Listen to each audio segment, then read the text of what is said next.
Hi, I'm Bart Hanson. I'm the owner and lead instructor for CrushLivePoker.com. The following hand comes from our call-in show that we record live at 2 p.m. Eastern Time every Monday.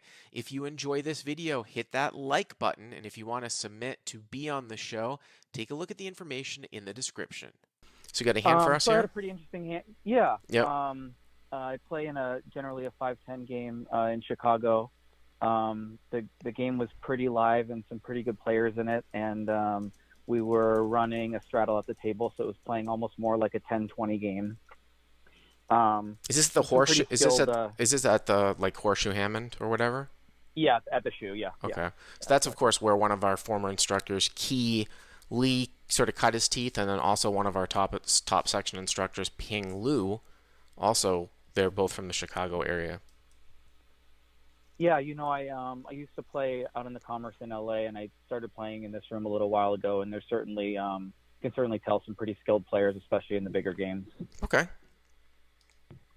So I had a stack of a little over 3,600. I was just left of the straddle, Okay. first to act in the hand, and holding two red sixes. And usually I would open up and 3-bet, but the way that the action was working at that point in the evening, I felt like if I popped it to 60 or 80, someone was just going to come over the top at 180 or 210 and get me off the hand and out of position. And so I felt like I could limp in and just hopefully see a flop. And if somebody 3-bet my limp, then I would feel comfortable calling like an 80 or a $100 raise at that point, being at least somewhat committed. You mean just limp call? You mean, well, so normally, if I hadn't had this conversation last night, and I don't necessarily know if I buy it, but it was interesting when I was doing live commentary on TCH Live. There was a guy in there from Solve for Why.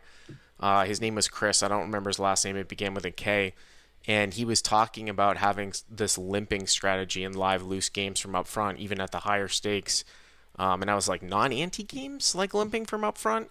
And he was talking about this as a solve for why thing where, your raises don't get through. You can have some limp calls. You can have some limp re-raises. The one thing I would say in general here is I'm not a huge fan of limping unless I'm in the very loosest of live passive games where I might limp in with like low pocket pairs.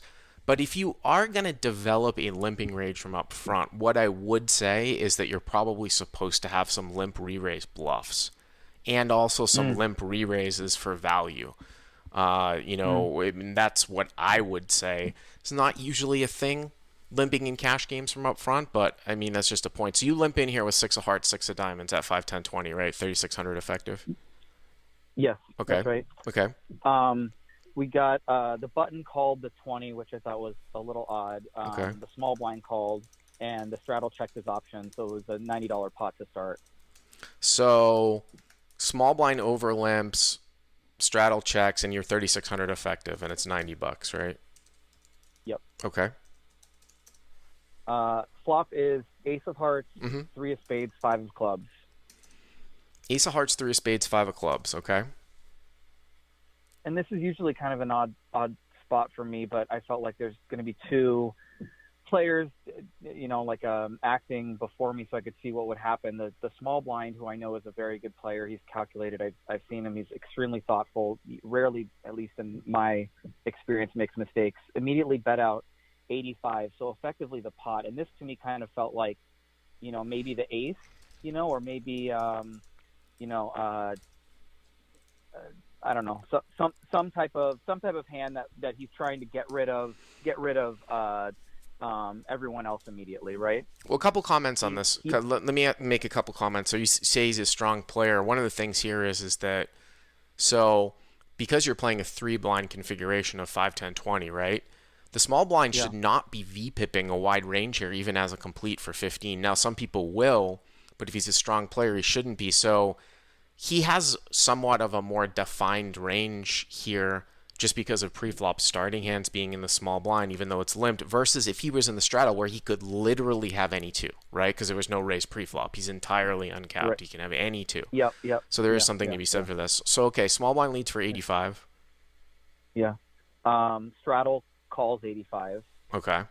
And with sixes here, I was kind of in an odd spot. It's I've got better than anybody who's uh, picked up a pair of three, maybe like a king 3 hand or whatever, like 3-4 hand, something like that, 6-5 hand. And so I felt like just for 85 into the pot at that point, I was just going to call and see what would happen. Maybe spike a 6, because I would be hard pressed to put somebody on 4-7 in that hand, especially with the rainbow and no flush draws. So I decided to just call, and the button called as well. Okay, so Jamie, we got to stop you here. Because remember, I think I said to you, you can call this hand in, but the chat might flame you a little bit. Did I tell you that?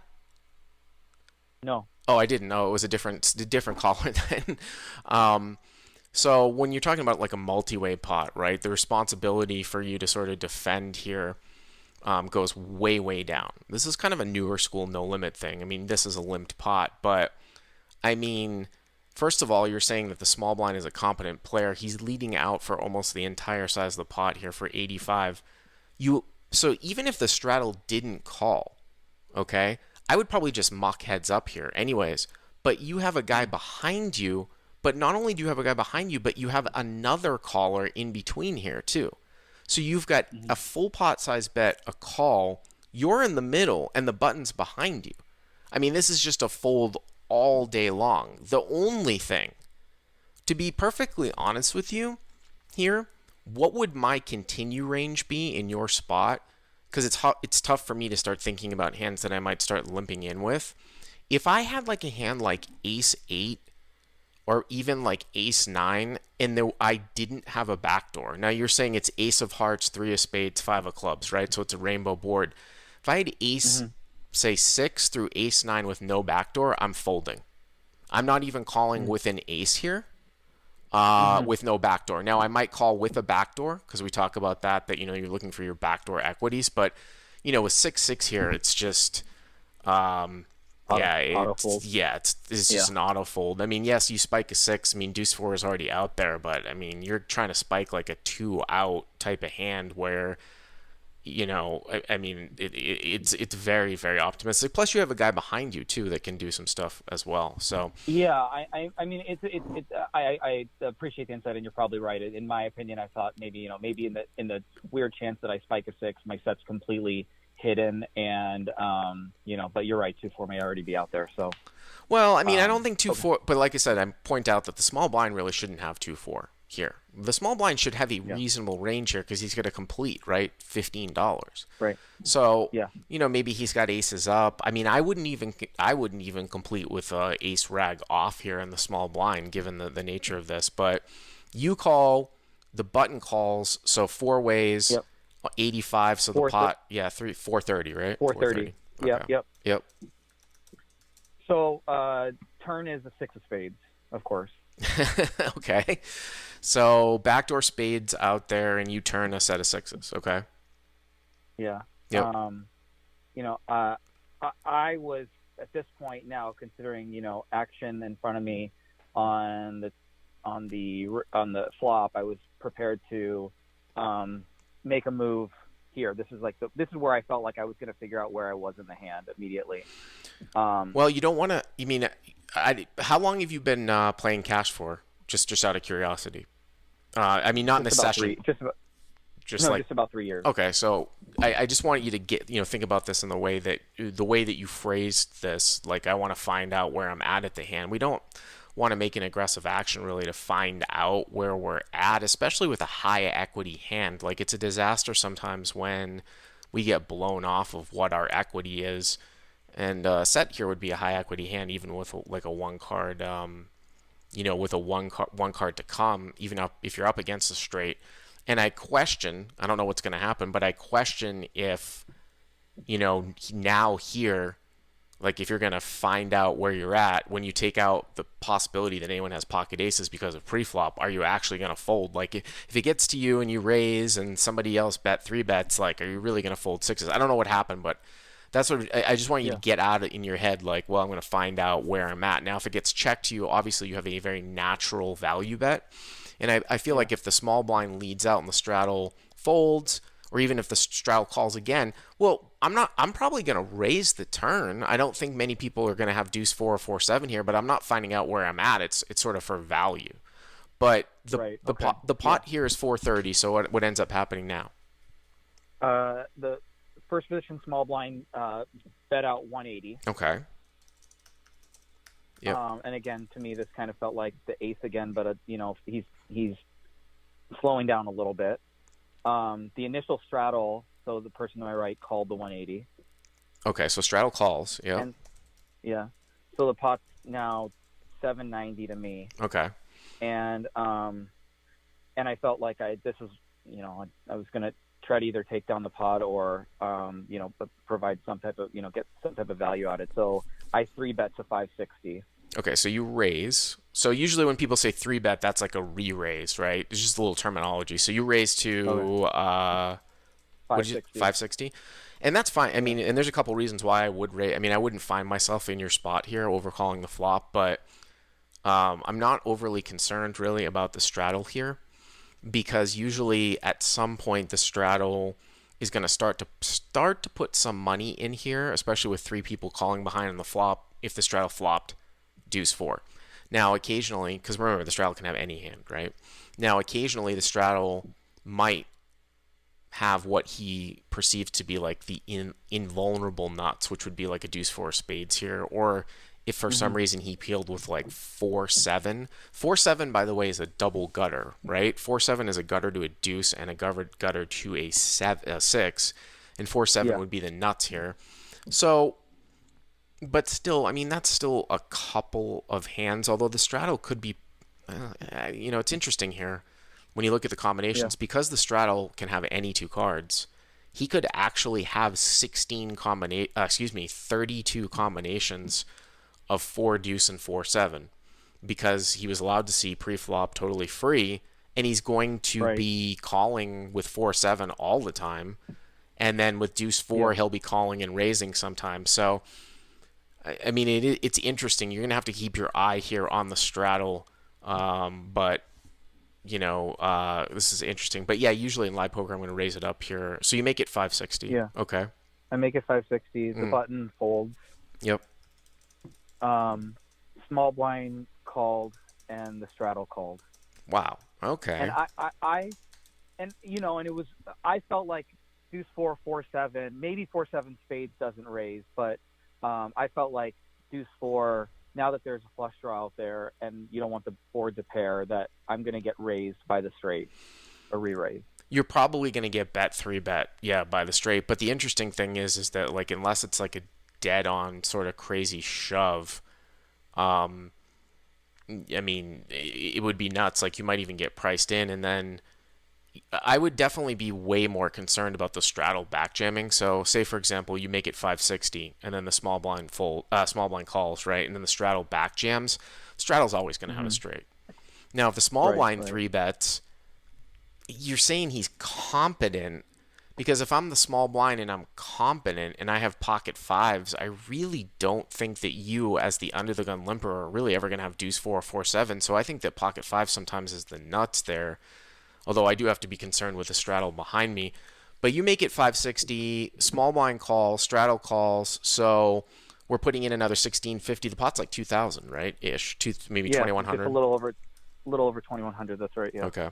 Yep. So I was, I was looking for, red jack, red queen, something like that. And I hope and by the way, if you get a red jack or a red queen and it gets checked to you, what are you going to do? I mean, at that point, my mental state at that point was to bet value, because I'm pretty confident that I'm good. Sure. Well, of course, you have to bet value. The only reason why I ask you that is because you had said something before on the turn, like you were looking to just take it down, but then you said value. So, yes, we will make equity protection bets sometimes in cash games. That's more of a tournament thing, but if this rolls off like a high brick, yeah, you got to bet for value, right? For the same reasons that you said that you would have really heard from a straight, right? So, also notice here too that the ace, if you have the suits right, that the ace is not a spade. So ace X of spades and 5X of spades. I don't want to see a spade roll off. I think one of your opponents can credibly have a backdoor flush for sure if that happens. So the pot's 2,100. Let's go to the river. Yeah. So the river is 10 of diamonds. Oh, okay, great. And for two pretty high-level players, they within maybe 15 seconds it went check to me. Okay. Well, I mean, this is exactly. I just asked you what you're going to do, right? I mean, Right. 10 is a Yeah, high no, break, yeah, right? yeah, Yeah, yeah. yeah. So, Um, so I n- of course felt like I was good here, and I was going to try to value bet mhm. my position here. So I bet out 840. Okay, so check, and you go 840. And man, if I was the small blind or the straddle and I was in this hand, I would have a pretty tough time putting you on a hand. I would assume that you would have a set of threes or a set of fives here. And listen, like I'm the thinnest value bettor in the world. All I'm saying here is that I think a lot of times people sort of overvalue, they overvalue their opponents. I can tell you, like, if I'm in this spot and I have like a set of threes, aces up here, if I'm in the small blind or the straddle spot, I very well might fold. I mean, to a large bet. Now you're only betting maybe like 40%, so it might be a crying call. But Mm-hmm. I would find a fold here with aces up. But you can't assume that somebody's going to be on my level in this hand, like in a live poker. I mean, most people aren't. So I think you have Right, to bet right. for value. So you bet 840. Yeah, Mm-hmm. I bet 840. Small blind thought about it for about 2 minutes and raised it to 2550. And straddle folded, and I had about 2150 left, so the rest of my stack into an effective about $5,100 pot. Well, I mean, here's the thing. So you bet 840 into 2100, so the pot's going to be so 29 is going to be 5500, what, 1700 for you to call. So you're getting about 3.5 to 1 on paper. Mm-hmm. On paper, like in an equilibrium type of setting, you're probably this is going to be like the best hand that you're going to have here almost ever, unless you were Right. limping in with ace ace. But ace ace and 6 6, it's the same hand. So from an Right, right, yeah, yeah. MDF perspective, when we talk about minimum defense frequency, he's risking basically 2550 to win 2900. Like, if you don't fold with some good hands here, like, I mean, if you fold a hand as good as pocket sixes here, he can profitably do this with almost any two cards, right? Because he only needs to get the fold, 40% of the time. The reality of this, though, is that this spot is extremely underbluffed. And it is one of these things where he would probably need to take like ace four of spades here and turn it into a bluff, Mm-hmm. Something like that. Or ace four, any ace four, and turn it into a bluff. But man, it is. Now, if you're saying he's competent, and I don't think he has 4-7 or deuce 4 from the small blind because he really shouldn't. I mean, you can't. I'm just saying it's an underbluff spot, right? You're getting 3.5 to 1. I don't think anybody's going to fault you here for calling. You're supposed to call in theory. Would I make this lay down to Yeah. certain people in certain situations? Yeah, maybe. Yeah. But he would have to be capable of finding some bluff here, whether it's 4-6 or ace Yeah. 4. What ended up happening? I waited. I fully expected that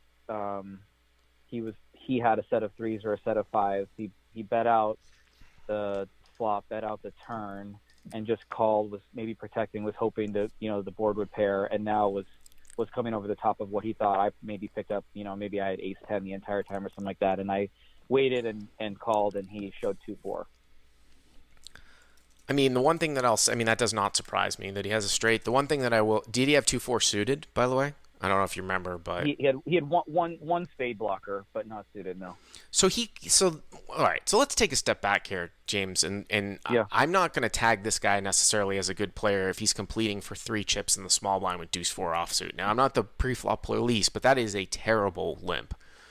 I mean, that's the equivalent to limping with deuce 4 off from under the gun, right? So sometimes we have these perceptions about players that aren't necessarily true. But what I will say here is that when you said, well, I put him on 3s or 5s, is he really going to raise as a check raise the river as a 3-bet with 3s and 5s? Remember, too, you limped in So sometimes, I don't know how old you are, but sometimes you can perceive that somebody might limp in here with aces here too. It would be very, very strange for me to see a guy check raise with a set of threes or a set of fives here. I don't think you're ever going to call. You're never going to call here and then he's going to show you down a worse value hand.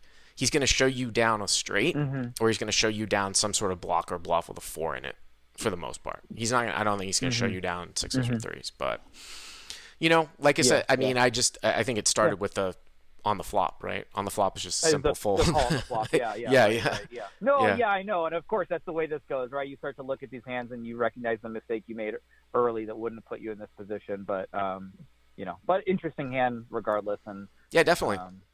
Yeah, absolutely. Thank you. I appreciate the time and the counsel. Okay. Yeah, thanks a lot. I appreciate it very much. If you like what you've seen here, please hit the subscribe button. And if you enjoyed this call-in hand, hit the like button down below. To check out crushlivepoker.com, click on the link in the description. Use the code YTA300 to get the first 30 days for free.